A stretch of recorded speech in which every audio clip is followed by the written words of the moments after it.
Audiohistorias Homeschool. Hoy presentamos la vida de John Wycliffe, la estrella de la mañana de la Reforma Protestante, por J. C. Riley. John Wycliffe nació en el norte de Yorkshire, alrededor del año 1324, y murió en 1384. Hace más de 500 años. Nació al menos 100 años antes de la invención de la imprenta y murió cerca de 100 años antes de que naciese el gran reformador alemán Martín Lutero. Antes de la Reforma inglesa, en medio de los cuales vivió Wycliffe, fueron posiblemente el periodo más oscuro en la historia del cristianismo inglés. No es exageración decir que durante estos 3 siglos antes de la Reforma, el cristianismo en Inglaterra parece haber estado enterrado bajo una masa de ignorancia, superstición e inmoralidad. Tales eran los días en que vivió Wycliffe. Tales eran las dificultades que tuvo que enfrentar. El hombre que pudiese hacer lo que él hizo y dejar la marca que él dejó en su generación no podría ser un hombre ordinario. Debe haber sido un siervo de Cristo, de gracia y dones excepcionales, y particularmente lleno del Espíritu Santo.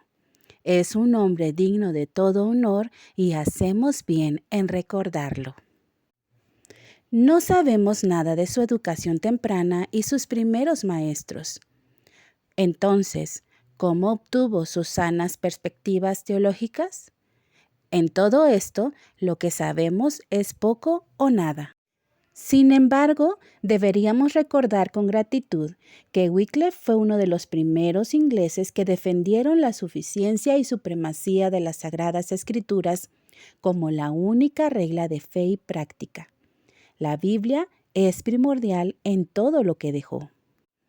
Asimismo, fue uno de los primeros ingleses que atacaron y denunciaron los errores de la Iglesia de Roma.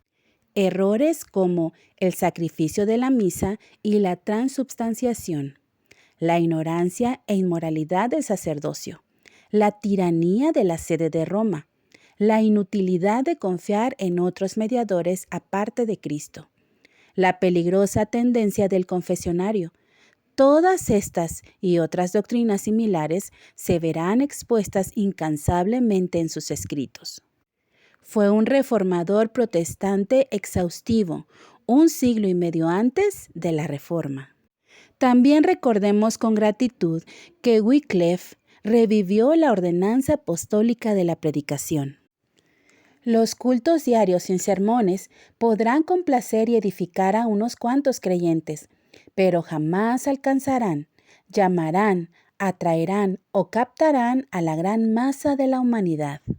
Recordemos con gratitud que Wycliffe fue el primer inglés en traducir la Biblia a su idioma, y así permitió que fuese entendida por el pueblo. No había imprenta y todo el libro tenía que ser laboriosamente escrito a mano, y sólo así, mediante manuscritos, podían realizarse copias. Pensar en el estupendo trabajo que Wycliffe debe haber realizado es suficiente para dejarnos sin aliento. Sin embargo, con la ayuda de Dios nada es imposible. El trabajo se realizó y circularon cientos de copias. A pesar de todos los esfuerzos por suprimir el libro y su destrucción por el tiempo, el fuego y manos desfavorables, no menos de 170 ejemplares completos se encontraron intactos cuando se reimprimió en Oxford hace unos 40 años. Que un pueblo posea la Biblia en su propio idioma es la mayor bendición posible sobre una nación. La importancia de que Wycliffe defendiera la suficiencia de las Sagradas Escrituras es un gran principio que no puede ser sobrevalorado. Se encuentra en la base misma del cristianismo protestante. Cristo quiere que el verdadero cristiano lo someta todo a prueba contra la palabra de Dios. Toda iglesia, todo ministerio, toda enseñanza, toda predicación, toda doctrina, todo sermón, todo escrito, toda opinión, toda práctica. Estas son sus órdenes. Someted todo a prueba contra la palabra de Dios. Medid todo con la medida de la Biblia. Comparar todo con la norma de la Biblia. Pesar todo en la balanza de la Biblia. Analizar todo a la luz de la Biblia. Examinar todo en el crisol de la Biblia. Lo que pueda soportar el fuego de la Biblia, recibirlo, afirmarlo, creerlo y obedecerlo. Lo que no pueda soportar el fuego de la Biblia, rechazarlo, negarlo, repudiarlo y echarlo fuera.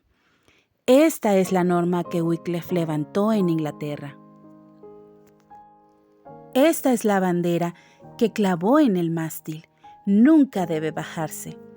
Todo esto suena tan familiar a nuestros oídos que no nos damos cuenta de su valor.